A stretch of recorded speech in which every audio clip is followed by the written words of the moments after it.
주님께서 여러분과 함께 마테오가 전한 거룩한 복음입니다.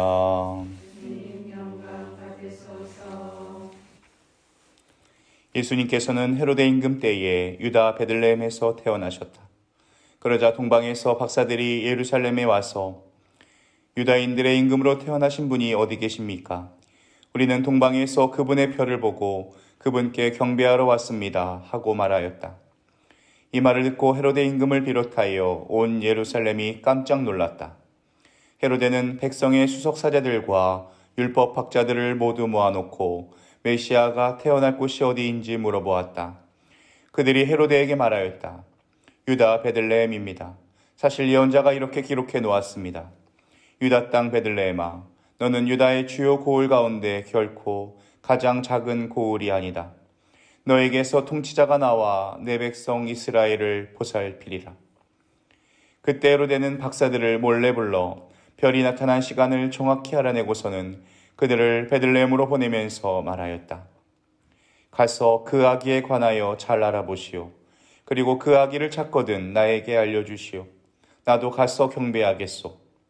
그들은 임금의 말을 듣고 길을 떠났다. 그러자 동방에서 본 별이 그들을 앞서가다가 아기가 있는 곳 위에 이르러 멈추었다. 그들은 그 별을 보고 더없이 기뻐하였다. 그리고 그 집에 들어가 어머니 마리아와 함께 있는 아기를 보고 땅에 엎드려 경배하였다. 또 보물상자를 열고 아기에게 황금과 유향과 몰약을 예물로 드렸다. 그들은 꿈에 헤로데에게 돌아가지 말라는 지시를 받고 다른 길로 자기 고장에 돌아갔다.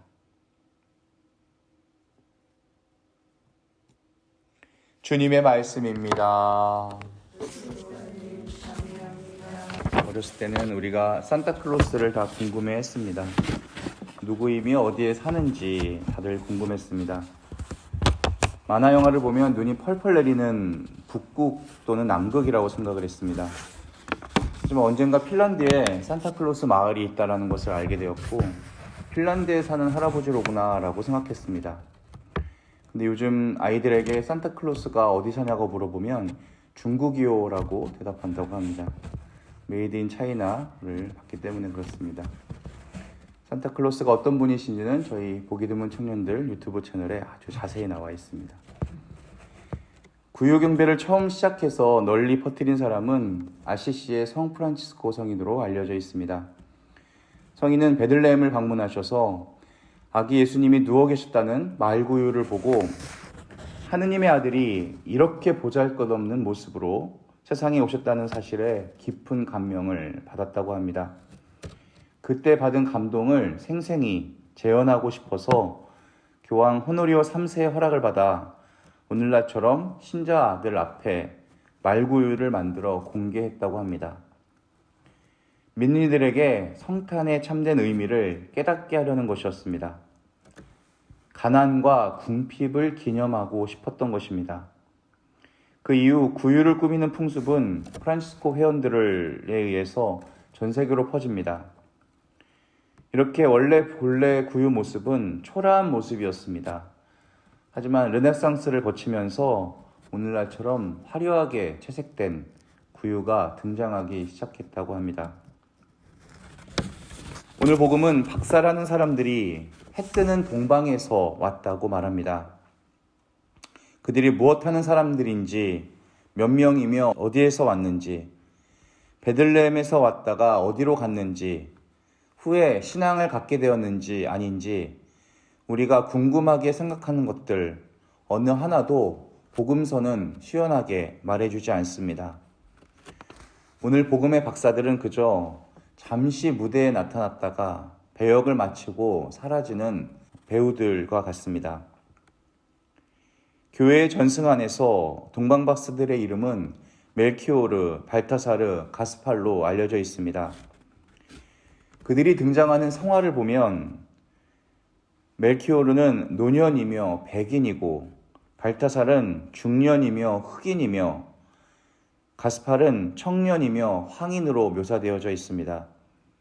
그들의 면모는 온 인류를 대신 보여주고 있는 것입니다. 한편으로 그들은 우리의 과거와 현재와 미래의 모습을 상징하고 있습니다. 그렇게 우리는 모두 길을 가는 존재들입니다.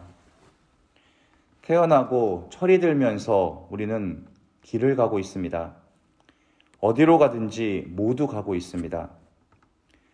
사랑하기도 하고 소명을 다하기도 하고 어떨 땐 환상을 쫓기도 하고 돈도 쫓고 권력도 쫓아 어떨 때는 비굴하기도 하고 거짓말도 하면서 우리는 길을 가고 있습니다. 나 혼자 잘난다고 착각하기도 하고 또 어떨 땐 한없이 작아진 모습으로 축 처지기도 하고 어쨌든 우리 인간은 모두 길을 가고 있습니다. 동방박사들은 예루살렘에서 유다인으로 태어난 사람을 찾는 길을 떠납니다.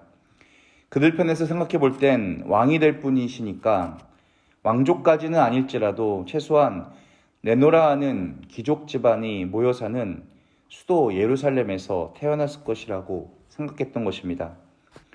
하지만 아기 예수는 수도 예루살렘이 아니라 왕궁은 더더욱 아닌 아주 조그만 촌동네, 그것도 짐승이 사는 마구간에서 태어나셨던 것입니다. 그리스도교는 이처럼 하느님의 아들이 마구간에서 태어나셨다는 것을 믿는 종교입니다. 그것은 다른 어떤 종교와도 다른 놀라운 일입니다. 하느님의 아들이 가장 보잘것없는 곳으로 그 모습으로 오셨다는 신앙 고백은 우리 믿는 이들도 그리 살아야 함을 알려줍니다. 하지만 우리는 이런 삶을 못내 부담스러워합니다.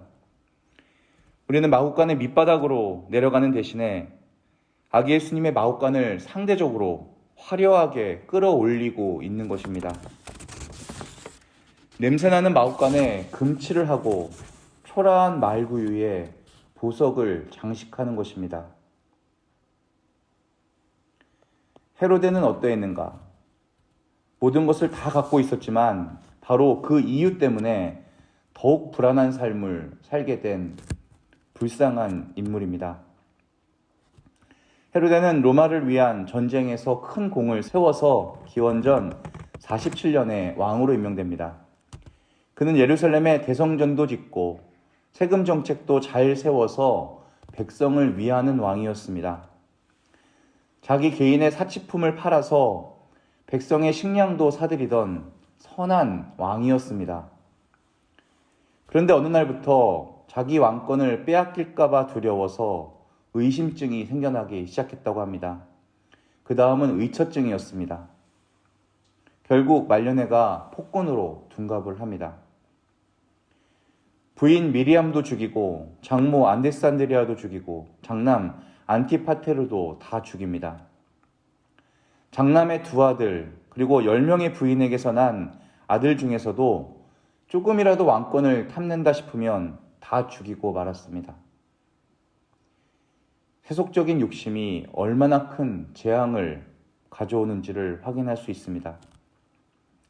욕심이 많은 사람들은 충분한데도 근심하는 사람들입니다. 우리가 여행을 하면 할수록 지치고 고단하다면 잘못된 방향에서 길을 찾으려고 했기 때문입니다.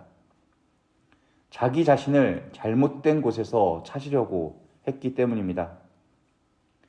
행복은 소유에 있지 않기 때문에 어쩌면 우리도 헤로데처럼 영원히 자기 자신을 찾지 못할 수도 있습니다.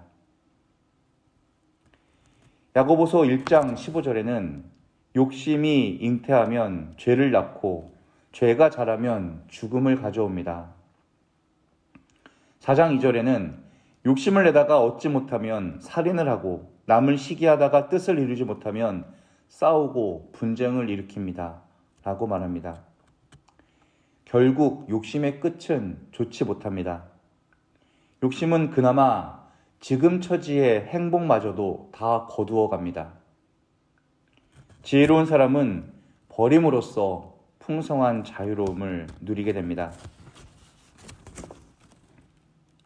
그렇게 우리는 하느님을 향해 떠나야 합니다. 우리가 갇혀 사는 이기심과 무관심을 뒤로하고 떠나야 합니다. 우리의 죄도 우리가 받은 상처도 모두 잊어버려야 합니다. 하느님은 그런 것들 안에 계시지 않습니다.